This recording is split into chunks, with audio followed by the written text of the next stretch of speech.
이스라엘과 또 유다가 이제 분열이 된 이후에 먼저 이스라엘이 멸망을 당하죠. 그리고 약 135년 정도의 시간이 지납니다. 그래서 기원전 586년이 되었을 때에 남겨진 이제 유다마저 이제 함락을 당합니다. 그때 바벨론의 느부갓네살 왕이 이제 침공을 하고 점령을 하고 또 모든 백성들을 다 이제 죽이거나 또 포로로 잡아가는 이런 끔찍한 이제 멸망의 시간이 온 것이죠. 그렇게 오랫동안 기회가 주어졌는데도 그들은 회개하지 않았던 것이 참 안타깝습니다. 적어도 그 많은 선지자들이 야 멸망한다 멸망한다 멸망한다고 외쳤을 때 이스라엘이 멸망하는 것을 보면 충격을 받았어야 하는데 135년의 시간을 더 주셨음에도 불구하고 그래도 하나님이 기뻐하는 왕들이 간간히 나왔던 유다였지만 결국 멸망을 당하게 되죠. 성경의 역사를 많은 사람들은 신화라고 얘기하고 소설이라고 얘기하지만 고고학이 발달할수록 이 역사적 근거들이 자꾸 나오는데요. 작년 여름쯤이었나요? 작년 여름에 CNN 뉴스에서 이 시온산 인근을 탐사하던 이 고고학자들이 굉장히 중요한 고고학 어떤 자료들을 발견을 하죠.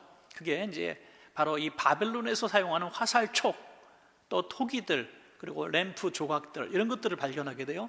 이것이 여기에 있어서는 안 되는 물건들이었다는 거죠. 그리고 이 유다 땅이 멸망당한 586년 기원전 586년 이쯤에는 전쟁이 한 차례밖에 일어나지 않았습니다.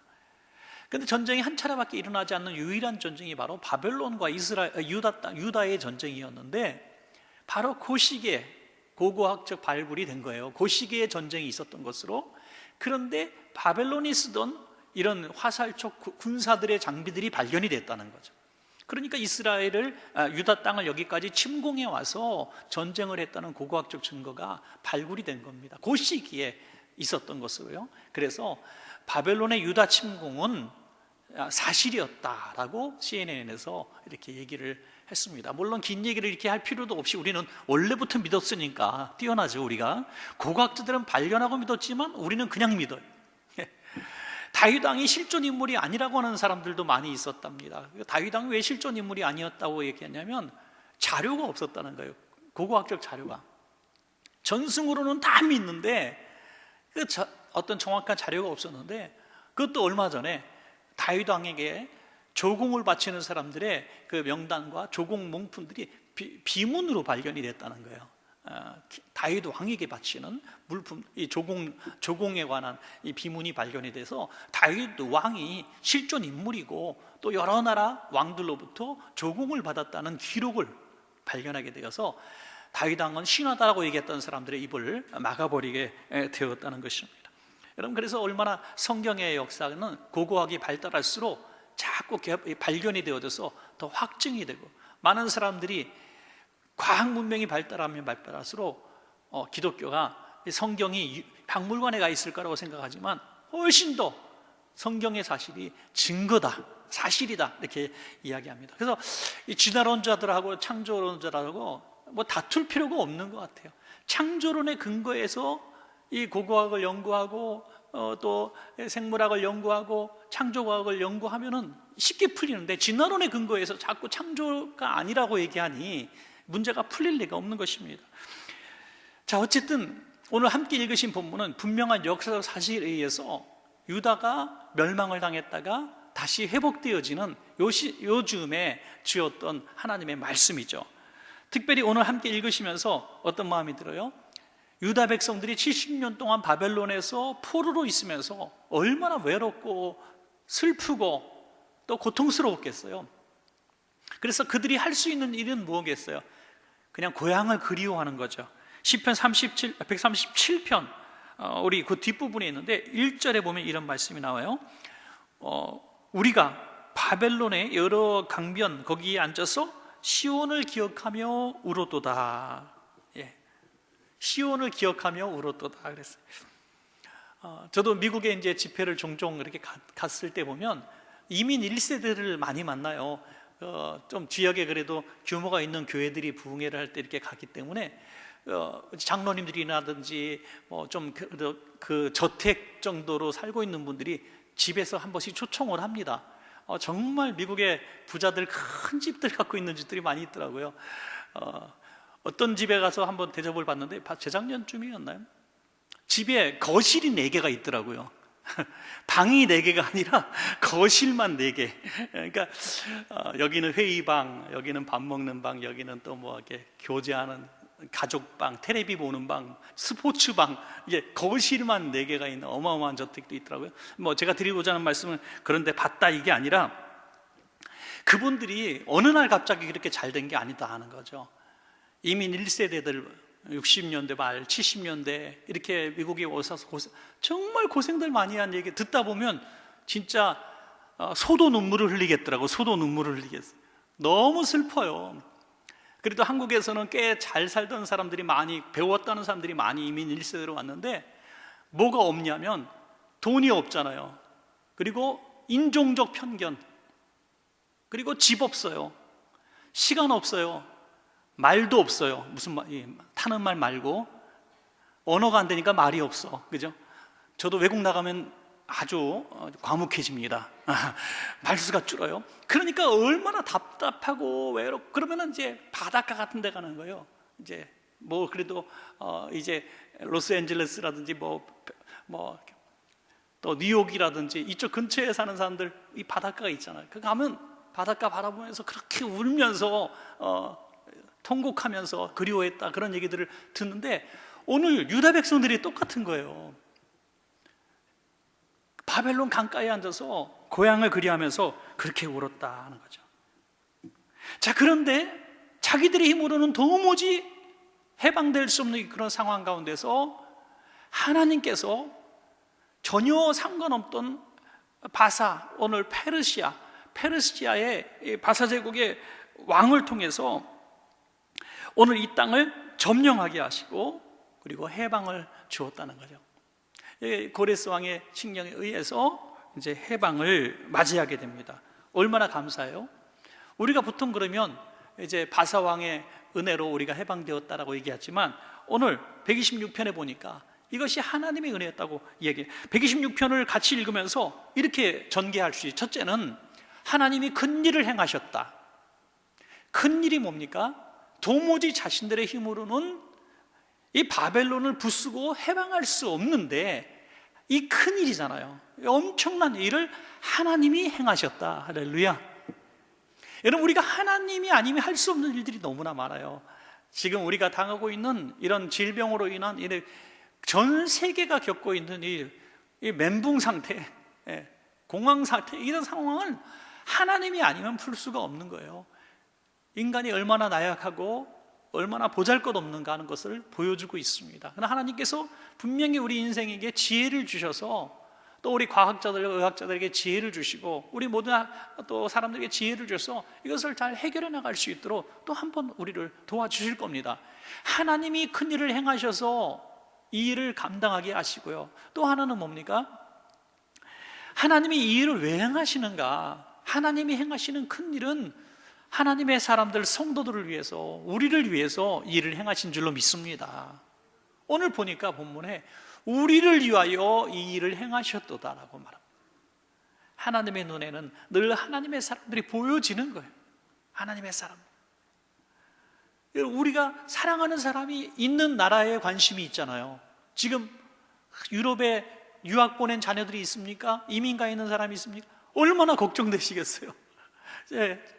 우리 성도님들 독일에, 또 미국에, 그리고 또 이탈리아에, 프랑스에, 지금 여러 나라에 가 계세요. 또 오스트리아에 가 계신데 연락을 다 제가 거의 했습니다. 근데 참 대부분의 성도님이 오기도 하시고 또 못 오시는 분도 있고 하는데 얼마나 힘들고 지금 또 외로워하고 또 아파하는지 몰라요. 또 아시아 사람이라고 해서 더 얼마나 멸시를 당하는지 몰라요. 참 불쌍하더라고요. 여러분, 이런 일들을 행할 때 우리가 그분들에게 관심 있는 거, 우리가 아는 사람들이 거기 있기 때문에 그 나라에 관심이 있고 그 나라의 뉴스에 관심이 있는 거죠. 하나님의 관심은 하나님의 사람들에게 있는 거예요. 여러분, 지금 하나님께서 여러분을 관심 있게 보시고 여러분들의 삶의 환경들을 하나님께서 다스리고 계실 줄로 믿습니다, 여러분. 이것을 우리는 인정해야 된다는 거예요. 알아야 한다는 것입니다. 그래서 하나님의 관점과 하나님의 눈으로 내가 있는 곳을 보고 계시다. 그것이 얼마나 든든하고 아름다운지 몰라요. 새벽 날개처럼 광선의 빛으로 바다 끝에 가서 거한다 할지라도 거기서도 여호와 하나님이 우리를 보고 계실 것으로 우리는 믿어야 한다는 것입니다. 하나는 또 뭐예요? 마지막에 굉장히 중요한 건데, 하나님이 큰 일을 행하신 이유는 바로 우리를 위해서 행하셨다 그랬는데, 우리는 해야 할 일이 뭐냐 이거예요. 우리는 뭘 해야 되느냐? 우리가 행해야 될 일은 눈물로 씨를 뿌려라 하는 것입니다. 믿습니까? 눈물로 씨를 뿌려라. 저는 오늘 본문을 이렇게 생각해 봤어요. 재조명을 해봤어요. 우리에게 그러면 눈물로 씨를 뿌리는 게 뭔가? 이미 큰 거대한 역사, 구원의 역사, 오늘 우리에게 주시는 영혼 구원의 역사, 삶의 구원의 역사는 우리가 행할 수 있는 게 아니에요. 이건 우리가 할 수 있는 영역의 일이 아닙니다. 이 하나님의 천지를 운행하시고 이 행성들을 줄 세워서 움직이게 하시고 별들을 허공에 매달아 놓으시고 천재지변으로 막 땅이 꺼지고 범람하고 이런 일들은 우리가 할 수 있는 일이 아니에요. 지진 같은 일들을 우리가 어떻게 감당하겠습니까? 하나님이 하시는 일이에요. 거기 속에서 우리는 하나님의 사람들의 어떤 다스림과 보호하심을 받고 있는데, 그럼 우리는 가만히 있는 수동적 존재냐? 그게 아니라는 거예요. 하나님은 우리에게 눈물의 씨를 뿌려라. 오늘 이스라엘 백성들이, 유다 백성들이 고국으로 돌아갔을 때 그들에게 있었던 것은 폐허뿐인 나라예요. 짐승이 살고 있었고 성벽도 무너지고 성전도 무너지고 아무것도 남은 것이 없는 그 허허벌판 속에서 그 주변국 사람들은 멸시하고 공격하고 약탈하고, 내가 이러려고 다시 왔던가, 그냥 노예도에서 해방되었으니 내가 바벨론에서 그냥 살 걸 후회하는 사람들이 왜 안 나왔겠습니까? 그런데 하나님께서 그 어려운 고국에 돌아온 사람들에게 오늘 이 말씀을 주신 거예요. 그것도 성전에 올라가면서 이 노래를 불러라는 거예요. 예배드리러 올라가면서 눈물의 씨를 뿌려라. 눈물의 씨를 뿌려라. 뭘까요? 눈물의 씨를, 첫 번째는 저 생각할 때 믿음의 씨를 뿌려라, 그런 것 같아요. 믿음의 씨. 자, 시편 126편 1절에 보면 이런 말씀이 있습니다. 시편 126편 1절, 여호와께서 시온의 포로를 돌려보내실 때에 우리는 꿈꾸는 것 같아도다. 꿈꾸는 것 같아도다. 여러분, 우리가 오늘 예배에 처음 나오신 분들 혹시 계세요? 한 두 번째 나오신 분도 계실 것 같고, 여기 계시는 것만 해도 혹시 꿈꾸는 것 같은 분들이 혹시 계실지 모르겠어요. 무려 7, 8주를 우리가 예배를 못 드렸어요. 그죠? 7주 정도를 예배를 못 드렸어요. 예배당에서 많은 분들이. 그러니까 예배당 오는 자체가 꿈꾸는 것 같은 이런 모습일 수도 있어요. 참, 2달이 이렇게 저의 인생에 긴 줄 몰랐어요. 야, 그렇게 세월이 자고 나면 한 달이 가던데 어떻게 된 게 이 2달은 왜 이렇게 오래 가는지 모르겠어요. 여러분, 이 긴 시간들 우리가 예배당에서 드릴 수 없었다가 예배당에 오는 걸 한번 상상해 보십시오.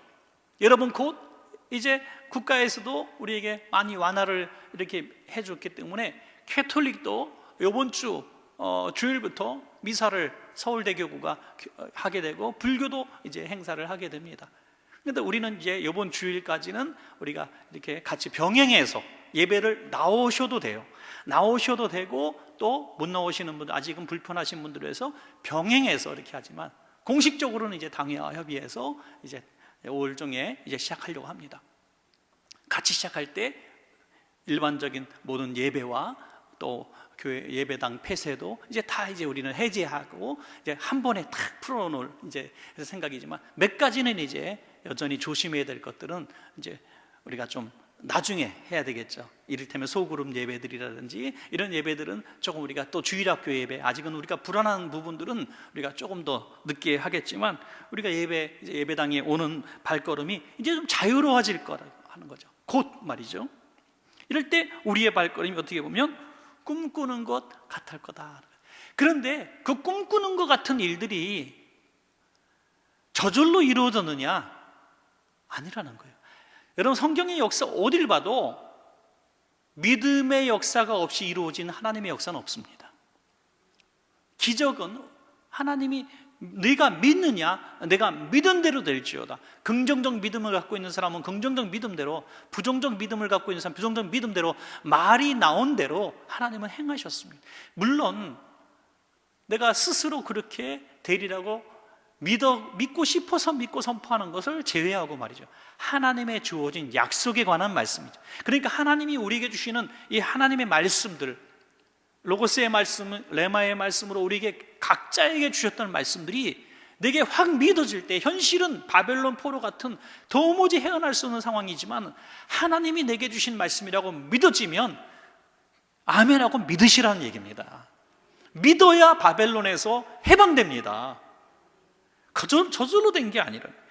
에레미야서 29장 10절에 보면 여호와께서 이와 같이 말씀하시니라. 바벨론에서 70년이 차면 내가 너희를 돌보고 나의 선한 말을 너희에게 성취하여 너희를 이곳으로 돌아오게 하리라. 아멘. 이미 예레미야 선지자를 통해서 70년이 차면 너희를 이곳으로 돌아오게 하리라 약속해 주셨습니다. 자, 유다 백성들이 바벨론에서 포로로 살면서 10년 정도 지났을 때 이 생각을 잘 못했을 거예요.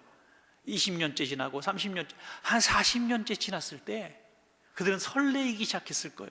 야, 우리 성경에 70년이 차면 에레미야 선지자님이 포로가 될 것을 예언하셨죠. 우리는 아무도 안 믿었을 때 포로가 정말 됐잖아.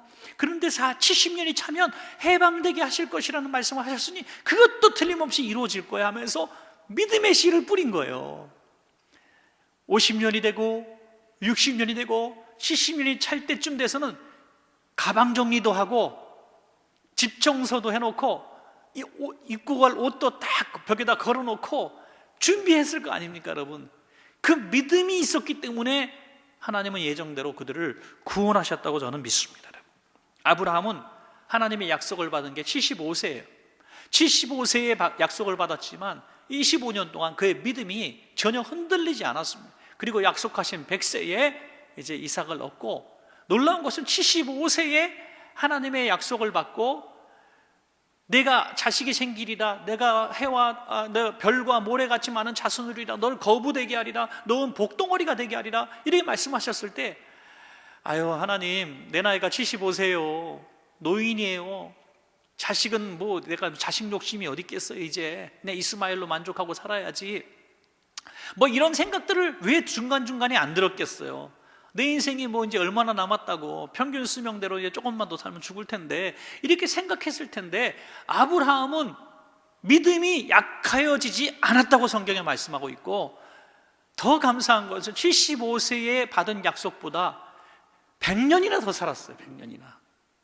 그의 인생의 전성기는 노인의 시대 이후에 100년간의 전성기를 누렸다는 거예요. 할렐루야. 그러니까 믿음이라고 하는 것은 자신에게 자꾸 세워놓는 거예요. 하나님이 주신 약속의 말씀대로 나 이루어질 거야. 정말 그런 창대한 자손들이 생길 거야. 나는 복덩어리가 될 거야. 우리 교회도 이제 곧 예배를 드릴 때 이전보다 더 간절하고 더 뜨겁고 더 아름답게 성장하는 예배가 될 거야. 이렇게 우리가 믿고 선포하는 것이죠. 저는 눈물로 씨를 뿌려라 하는데 믿음의 씨를 뿌려라. 이 믿음이 뭘까? 저는 밭이라고 생각해요. 밭. 믿음의 밭. 하나님의 말씀은 우리의 믿음의 밭에 떨어지는 겁니다. 우리가 믿음의 밭이 될 때 이 하나님의 약속의 말씀이 들어가, 믿음의 밭이 옥토인 줄로 믿습니다. 믿음이 없는 밭, 의심의 밭, 불평의 밭, 부정적인 밭, 불신의 밭은요 가시밭길이고 돌짝밭이고 길가밭이에요. 하나님의 말씀이 들어와도 들어가질 못해요. 똑같이 오늘도 제가 말씀을 선포하고 있지만, 하나님 말씀 선포하고 극동방송이나 기독교 방송이나 어떤 텔레비전 방송을 통해서도 말씀은 끊임없이 주어져요. 수많은 하나님의 목사님들이 말씀을 주시고, 또 성경 말씀을 통해서, 큐티 말씀을 통해서 우리는 말씀을 너무나 많이 듣는데 내 마음이 믿음의 밭이 아니면 다 떨어져 버린다는 거예요. 여러분 골고루 다 섭취하시기 바랍니다. 하나님의 말씀이라면 아멘하고 받아들이시며 이 하나님의 말씀이 내 말씀이 되게 하세요. 그래야 100배의 결실을 얻을 수 있는 가능성의 밭이 될 줄로 믿습니다. 두 번째는 기도의 씨를 뿌려라. 자, 고린도후서 6장 2절 말씀에 보면 이런 말씀이 있어요. 이르시되 내가 은혜 베풀 때에 너에게 듣고 구원의 날에 너를 도왔다 하셨으니 보라 지금은 은혜 받을 만한 때요 보라 지금은 구원의 날이로다. 때가 있다는 거예요. 때가. 농부들이 그런 말을 많이 하시잖아요. 농사 짓는 분들이 우리가 농사를 지지만 하늘이 도와주지 않으면 농사를 지을 수 없다 그래요. 하늘이. 그래서 그분들은 옛날부터 하나님을 믿었어요. 그죠? 하늘이 도와줘야 되는데 비도 아무 때나 내리면 안 돼요. 많이 내려도 안 돼요. 조금 내려도 안 돼요. 알맞게 내려야 돼. 야, 그것도 때 맞춰 내려야 돼. 이른 비와 늦은 비. 그 하나님도 정말 스케줄 바쁘실 것 같아요. 그죠? 거기에 맞춰가지고 끊임없이 그렇게 부어주시는 거예요. 멈출 때 멈추게 하시고, 해가 뜰 땐 뜨게 하시고, 더울 땐 덥게 하시고, 선선한 바람 불면 선선한 바람. 이 때에 맞춰서 농사를 짓게 하시니 하나님의 도우심이 없이 어떻게 농사를 짓겠습니까? 기도에도 때가 있다는 거예요. 자, 지금 비가 내려야 될 때야.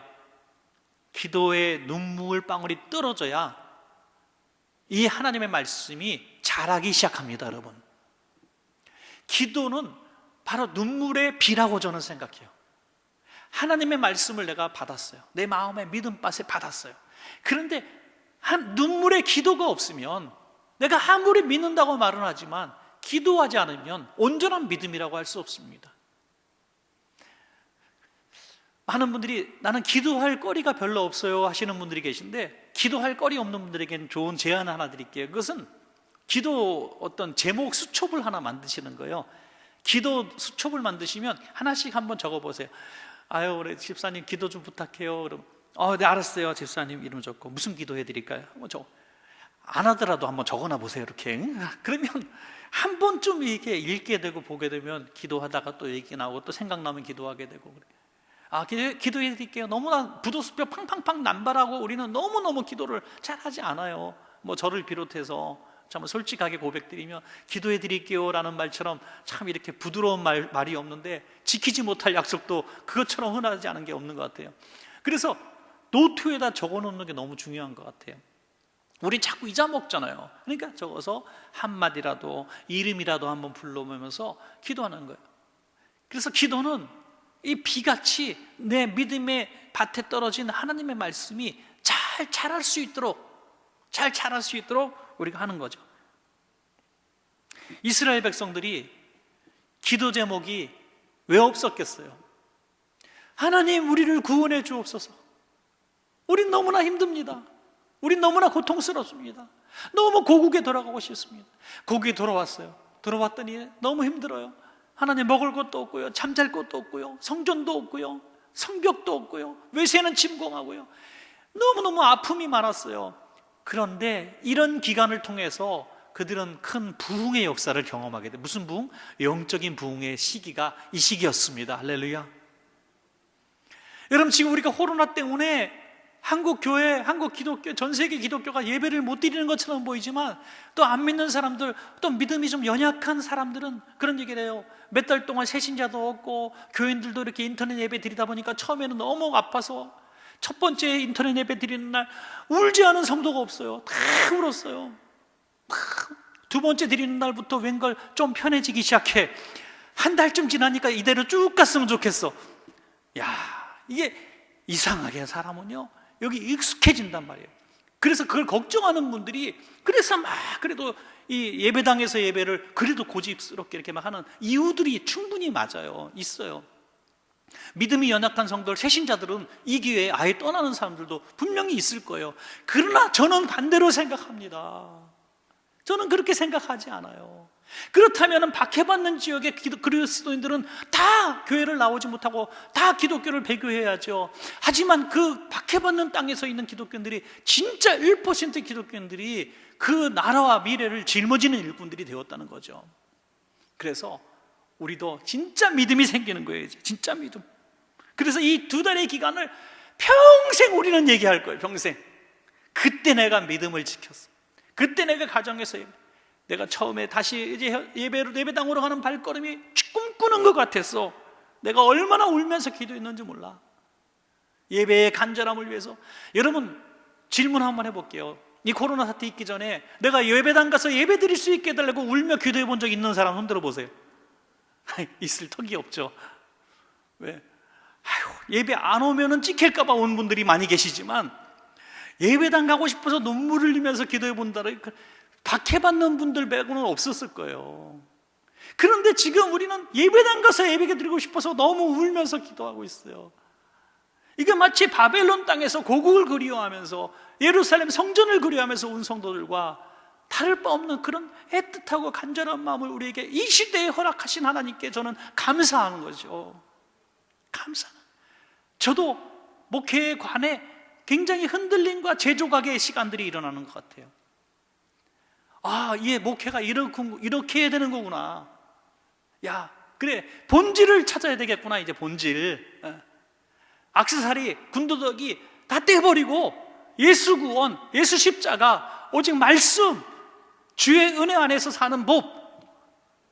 그러니까 정말 순교자적 태도로 내가 세상에서 살아가는 이런 그리스도인들을 양육하는 군사 같은 그리스도인들, 이런 생각들이 다 들더라고요. 그래요, 우린 너무나 동아리 모임을 했던 것 같아요. 그죠? 너무 친교 모임, 편안한 모임, 우리 교회 좋은 교회, 예쁜 교회, 아름다운 성도의 교제 아니에요. 그런 거는 부수적인 어떤 결과의 한 부분이죠. 진짜 피 맺힌 복음 속에서 우리가 재무장돼야 되겠다 하는 생각들을 하게 되는 거죠. 이스라엘 유다 백성들이 고국을 잃어버리고 나라를 잃어버리고 예배당이 부셔진 데에서 뭘 생각했겠어요? 그들은 하나님께서 다 헐어버리신 이후에 새로 세우기 위함이었습니다. 하나님은 우리를 때리실 때, 멸망시키실 때, 망가뜨릴 때, 회사를 망하게 만들고 교회를 힘들게 만드시고 개인이 병들게 만드시는 이유는 우리를 벌 주시는 게 아니라 새롭게 건립하시려고 우리에게 주시는 시간들인 것을 믿습니다. 한국교회 축제에 이거 정말 감사의 기간들이 저는 될 줄로 믿습니다. 그래서 지금은 기도할 때라는 거죠. 기도할 때. 자, 마지막 하나는요, 수고의 씨, 손끝에 수고의 눈물의 씨를 우리가 뿌려야 된다는 것입니다. 이스라엘 백성들이 이제 고국에 들어갔지만 하나님이 행하실 일들과 본인들이 행해야 될 일들이 쫙 갈라지게 되는 거죠. 하나님은 자기들의 힘으로 도무지 해결할 수 없는 바벨론을 멸망시키는 일에 하나님이 큰 움직임을 통해서 바사제국을 이용하셨습니다. 그의 마음에 감동을 주시사 고국으로도. 여러분, 이런 이야기, 역사적 사실은 이 신화 같은 얘기고 소설 같은 얘기, 드라마에서나 나온 얘기입니다. 한 나라가 멸망을 당하면 그 나라의 모든 짐승 새끼까지도 다 정복자일 것입니다. 그 수많은 노예들을 잘 부려먹으면 얼마나 큰 재산인데 왜 해방을 시킵니까? 그것도 돈 줘가지고 보냅니까? 있을 수가 없는 거예요. 뭐 자선 사업가입니까? 정치인이 정복 전쟁을 하는 시대에 말도 안 되는 거죠. 이거는 19세기, 20세기의 전쟁에서도 있을 수 없는 일이었어요. 근데 고대 전쟁에서 이런 일이 있었다는 것은 이건 하나님이 하신 일입니다. 그래서 이스라엘 백성이 구원을 받고 갔어요. 하나님이 그러면 입 벌려 하고 밥까지 먹여주셨는가? 그건 아니라는 거죠. 하나님이 하실 일과 우리들이 해야 할 일은 따로 있다는 거예요. 하나님의 주신 축복이지만, 하나님이 주신 분명한 약속이지만 우리가 아멘하고 순종하는 우리의 손과 발이 있어야 이루어질 줄로 믿습니다. 자, 다시 한번 정리해 볼까요? 하나님의 약속의 말씀이 있고요, 그 말씀을 받는 것은 우리의 마음밭이라고 했어요. 마음밭이 뭡니까? 믿음이에요. 믿음으로, 아멘으로 그 말씀을 확 내 가슴 속에 받아들이는 것입니다. 이 눈물의 믿음의 눈물을 흘려라 이거예요. 다음에 우리가 이걸 가슴에 받고 그냥 빗장 걸고 금고 채워놓고 잊어버리는가? 아니에요. 날마다 그 하나님의 말씀을 되새기고 암송하고 기억하면서, 현실은 전혀 그렇지 않지만 말씀대로 이루어질 줄을 믿고 70년을 버티는 거예요. 그게 기도 없이는 버틸 수 없어요. 기도의 힘으로 버티는 거예요. 어떤 분이 밥심으로 산다니, 밥심, 그죠? 기도의 힘으로 사는 거예요. 기도의 힘으로. 여러분, 우리가 견뎌낼 수 있는 것도, 오늘 방송에서 예배드리시는 분들도 지금 견딜 수 있는 이유가 뭡니까? 드라마 재밌는 거, 뉴스 프로그램 재밌는 거, 스포츠 재밌는 거 볼 시간에 똑같은 텔레비전에 설교 시간 틀어놓고 야, 오늘 설교가 좀 짧았으면 좋겠다, 이런 생각을 하실지 모르겠지만은, 그래도 그거 텔레비전 앞에서 오늘 예배 드리시는 분 왜 예배 드립니까? 지금 내 마음이 기도하고 있는 거예요. 기도. 계속 하나님의 말씀을 내가 아멘하면서 내가 그걸 받는, 내가 그것을 이루어질 줄로 믿는 기도의 시간인 거예요. 지금 기도의 시간. 여러분, 말씀을 자꾸 되새기고 듣고 아멘하고 또 내가 잠깐이라도 또 눈 감고 기도하고, 이것이 바로 기도의 눈물을 흘리는 시간입니다. 자, 그럼 열매는 참 단비처럼 쏟아져서 자라죠. 그리고 수확하고 거두어들여 내 것 되게 하는 방법은요, 실천입니다. 손끝에 수고의 눈물을 흘려야, 농부의 끝자락이 있어야 곡식이 내 곡식이 되지. 아무리 아름답게 연그러져도 수확하지 않으면 무슨 소용이 있습니까? 내 것이 되지 않는 거예요. 여러분, 그래서 주님 부르시는 그날까지 우리는 손끝의 수고를, 하나님은 정직한 하나님이세요. 마지막 한 절만 더 읽어볼까요? 갈라디아서 6장 7절 8절입니다 우리 한번 같이 읽을까요? 갈라디아서 6장 7절 8절 시작. 스스로 속이지 말라. 하나님은 업신여김을 받지 아니하시나니 사람이 무엇으로 심든지 그대로 거두리라. 자기의 육체를 위하여 심는 자는 육체로부터 썩어질 것을 거두고 성령을 위하여 심는 자는 성령으로부터 영생을 거두리라. 아멘. 하나님은 속지도 않으시지만 우리를 속이시지도 않는 하나님이십니다. 그래서 하나님을 속이려고 하는 사람은 하나님을 업신여기는 사람이라 했어요. 여러분, 이거 굉장히 무서운 말씀 아니에요? 하나님의 말씀을 내가 받았어요. 그런데 믿음으로 아멘하고 옥토에 심지도 않아. 길바닥에 내버려서 가시밭에 그냥 던져버렸어요. 그리고 세월 가요. 기도도 하지 않아요. 눈물의 씨도 뿌리지 않아요. 그러면서 하나님 왜 안 이루어집니까? 순종도 없어요. 헌신도 없어요. 하나님 왜 약속해놓고 안 이루어 주십니까? 그게 하나님을 업신여기는 거라는 거죠. 하나님의 말씀이 내게 들어왔으면 70년 동안 노예 생활하는 상황 가운데에서도 70년이 차면 나는 구원받으리라, 말씀대로 이루어지리라 믿고 계속 기도하는 겁니다. 이루어지지 않았어도 계속 믿음으로 눈물을 뿌리는 겁니다. 그리고 내가 할 수 있는 일들을 하는 거예요. 손끝의 실천, 삶의 변화, 이런 일들을 실제로 하는 거예요.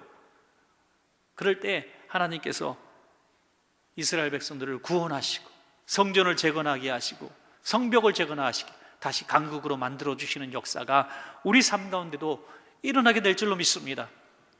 여러분 모두에게 이 귀한 눈물의 기도, 또 손끝에 수고의 기도가 있고, 또 실천한 대로 믿는 대로 여러분 귀한 응답의 역사도 축복의 역사도 다 누리시기를 간절히 축원합니다.